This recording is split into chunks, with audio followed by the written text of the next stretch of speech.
হাই friends, আজি মই যাব ওলাইছোঁ বৈঠাপুটা ঘাট সত্ৰ। গতিকে এই সত্ৰখন বাগবৰত অৱস্থিত। গতিকে মই আজি বৈঠাপুটা ঘাট সত্ৰখন আপোনাক দেখাব বিচাৰিম। চাই থাকক মোৰ এই ভিডিঅ'টো।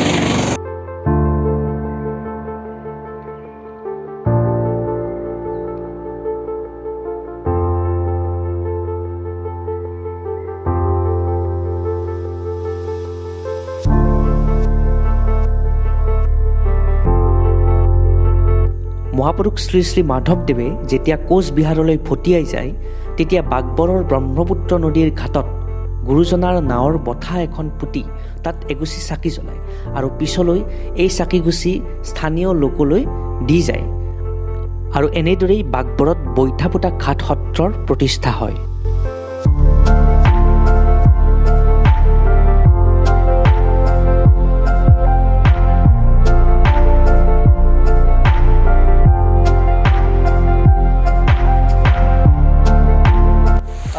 ফ্ৰেণ্ডছ, মই বৈঠাপুটা বাগবৰ সত্ৰত মই আহি পালোঁ।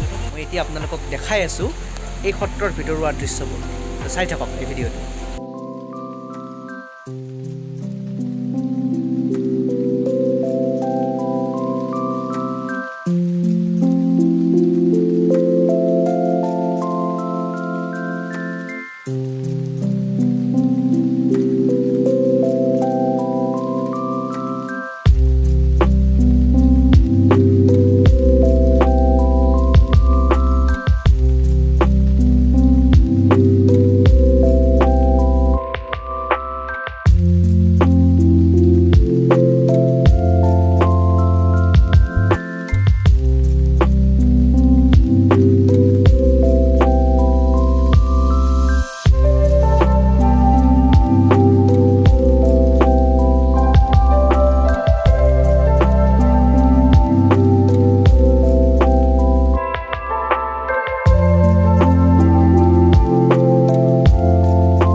মই এই বৈঠাপুটা ঘাট সত্ৰত, যিখন মাধৱদেৱে প্ৰতিষ্ঠাপিত সত্ৰ, তাত মই উপস্থিত আছোঁ।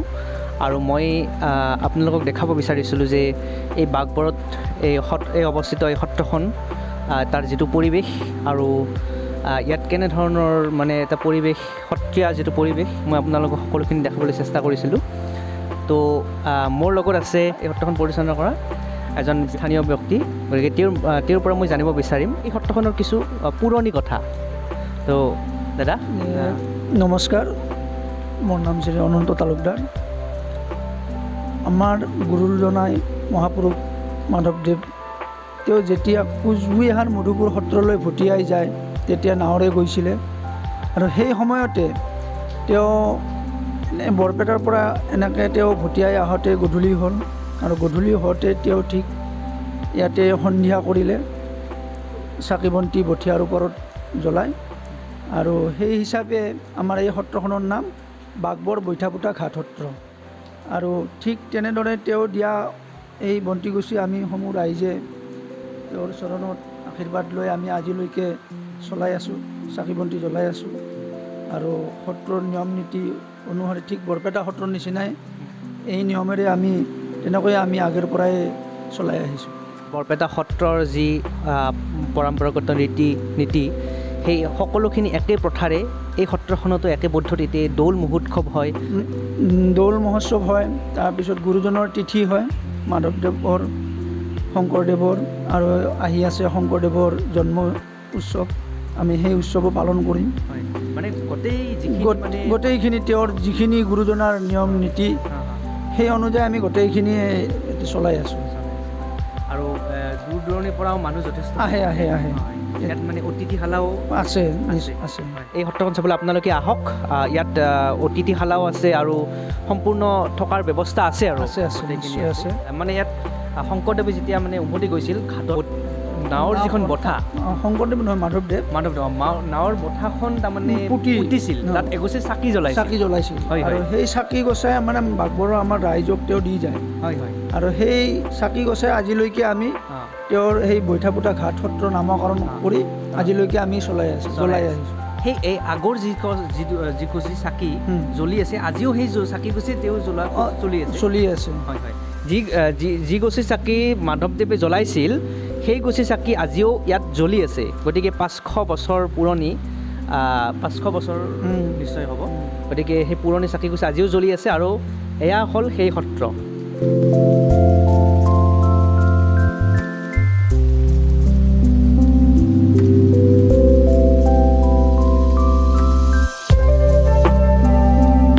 এইখিনিতে মই আকৌ এটা কথা ক'ব বিচাৰিছোঁ, ইয়াত মানে আৰু ঐতিহাসিক কিবা এনেকুৱা আৰু আছে নেকি কিবা? হয়, আছে। আমাৰ ইয়াতে বাঘেশ্বৰী মন্দিৰ আছে আৰু জোপাশিল আছে। আৰু এনেই বৰ্তমানটো আমি দেখিবলৈ পোৱা মতে ব্ৰহ্মপুত্ৰ যিটো নদী, সেই নদীটো যিটো মানে হাৰত মানে বৃদ্ধি হৈছে পানীৰ, ইয়াত কিবা শংকা? হয়, নিশ্চয় আছে। আমি সমূহ ৰাইজে আমি সংকটত ভুগি আছোঁ। এতিয়া আমাৰ সত্ৰৰ পৰা 15 মিটাৰো নাই, এতিয়া আহি পাইছেহি। গতিকে আমি চৰকাৰক বিনম্ৰ অনুৰোধ জনাইছোঁ যাতে আমাৰ এই সত্ৰখনত আহি তেওঁলোকে ইয়াতে চায় আৰু আমাৰ এই সত্ৰখনক কিবা এটা যাতে সংস্থাপন দিয়ে ভৱিষ্যতৰ কাৰণে, ভৱিষ্যতৰ প্ৰজন্মৰ কাৰণে। নহ'লে এসময়ত এই সত্ৰখনো ব্ৰহ্মপুত্ৰৰ বুকুত ধ্বংস হৈ যাব। খুব শংকিত বিষয়। আমি সমূহ ৰাইজে মানে দিনে নিশাই আমি সংকটত ভুগি আছোঁ যে আমি নদীখনৰ পৰা কেনেকৈ মুক্তি পাম।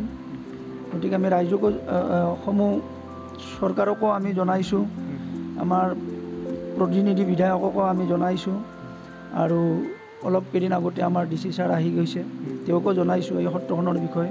তেওঁ নিজে আহি চিন্তা কৰিছে। গতিকে আমি চৰকাৰক মানে বিনম্ৰ অনুৰোধ, যিকোনো প্ৰকাৰে হওক আমাক মানে উদ্ধাৰ কৰিব লাগে। পৰৱৰ্তী সময়ত ল'ব, এই সকলো ব্যৱস্থা ল'বৰ আশা কৰিছোঁ। এইখিনি যেতিয়া আপোনালোকে ব্যৱস্থা লয়, চৰকাৰ কৰ্তৃপক্ষই যদি ব্যৱস্থাখিনি লয় এই সত্ৰখনৰ ওপৰত। আৰু এনেই এই অঞ্চলখিনিত আমাৰ অসমীয়া মানুহ কিমানগৰাকী আছে? আমি বৰ্তমান 35 ঘৰ আছোঁ। বড়ো মানুহ আছে 6 ঘৰমান আৰু বঙালী হিন্দু মানুহ আছে 40 ঘৰমান। তেওঁলোকে এই সত্ৰখন চোৱা চিতা কৰি আছে ইমানটো বছৰে। গতিকে নিশ্চিতভাৱে বহুত ধন্যবাদ তেওঁলোকলৈ আমি দিছোঁ। গতিকে মই আজি আহি গোটেই পৰিৱেশটো খুব এটা ভাল মানে লাগিল, খুবেই ভাল লাগিল। আৰু এদিনাখন হয়তো এই সত্ৰখন পানীৰ বুকুত হয়তো নোহোৱা হৈ যাব, ডুব যাব। গতিকে ইয়াৰ ব্যৱস্থা হয়তো চৰকাৰ কৰ্তৃপক্ষই ল'ব। গতিকে এয়া আশা কৰিছোঁ।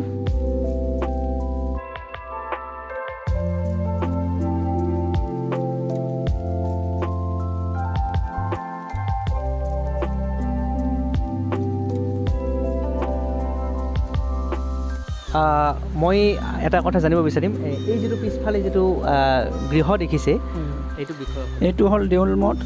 আমি যেতিয়া দেউল পাতোঁ তেতিয়া আমি গঢ়াটো ইয়াত ৰাখোঁ আৰু সেই 3-4 দিন যি নিয়ম নীতি অনুযায়ী আমি গঢ়াটো আমি এই হেক্টা খুৱাই আনি আৰু ভিতৰত মানে প্ৰতিষ্ঠা কৰোঁ।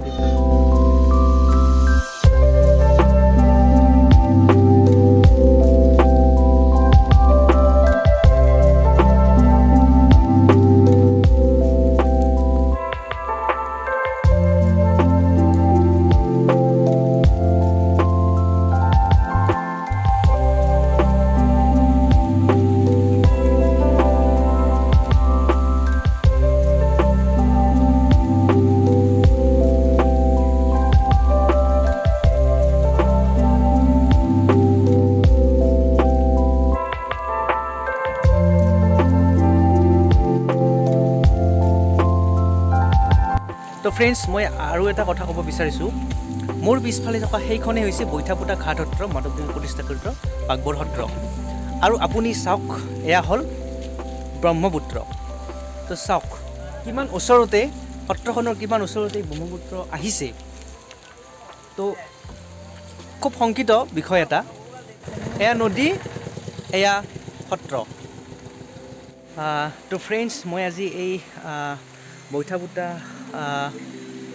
ঘাট সত্ৰলৈ আহিছিলোঁ বাঘবৰত অৱস্থিত এই সত্ৰ মাধৱদেৱে প্ৰতিস্থাপিত কৰা এই সত্ৰখনত আহিছিলোঁ বহুত বৰষুণ বহুতো ৰাস্তা পাৰ হৈ আমি আহিলোঁ বহুতো বৰষুণত জিকিলোঁ কিন্তু খুবেই ভাল লাগিল যদিও বৰষুণত জিকিলোঁ যদিও ইমান কষ্ট কৰি আহিলোঁ তথাপি খুবেই ভাল লাগিল গতিকে আজি খুবেই ডাৱৰীয়া বতৰ আছিল আৰু যথেষ্ট বৰষুণ দেখিছে আপোনালোকে এই বৰষুণ কেনেধৰণৰ বৰষুণ হৈ আছে তো এতিয়া আমি যাবলৈ ওলাইছোঁ এই সত্ৰৰ পৰা তো আশা কৰিছোঁ আপোনালোকেও এই সত্ৰখনলৈ আহক আৰু বুজাৰ চেষ্টা কৰক এই সত্ৰখনৰ যিটো আভ্যন্তৰীণ যি পৰিৱেশ পুৰণি কথাবোৰ এবাৰ মনত কৰিবলৈ চেষ্টা কৰক কিতাপত পাবই আপোনালোকে সকলোৱে এই সত্ৰখনৰ বিষয়ে কিন্তু মই আপোনালোকক আজি এই ভিডিঅ'টোৰ জৰিয়তে মই সকলো পৰিৱেশ দেখালোঁ আৰু দুই এটা পুৰণি কথা সত্ৰখনৰ বহু পুৰণি কথা দাদাৰ পৰা আমি জানিবলৈ চেষ্টা কৰিলোঁ গতিকে দাদাক এই চেগতে বহুত ধন্যবাদ জ্ঞাপন কৰিছোঁ ফ্ৰেণ্ডছ আৰু এটা দৃশ্য দেখিবলৈ ওলাইছোঁ এই যিটো শিৱ মন্দিৰ আছে মোৰ পিছফালে এই মন্দিৰটো চাওক নদীৰ একেবাৰে ওচৰত নদীয়ে ইয়াৰ মাটিখিনি অকণমান লৈয়ে গৈছে আধা ভাঙি লৈ গৈছে তো আৰু হয়তো আৰু কিছু দিন পিছত হয়তো এয়াও হয়তো নদীৰ বুকুত যা যাব তো চাওক মই দেখাইছোঁ এয়া শিৱ মন্দিৰ সেয়া হ'ল ব্ৰহ্মপুত্ৰ নদী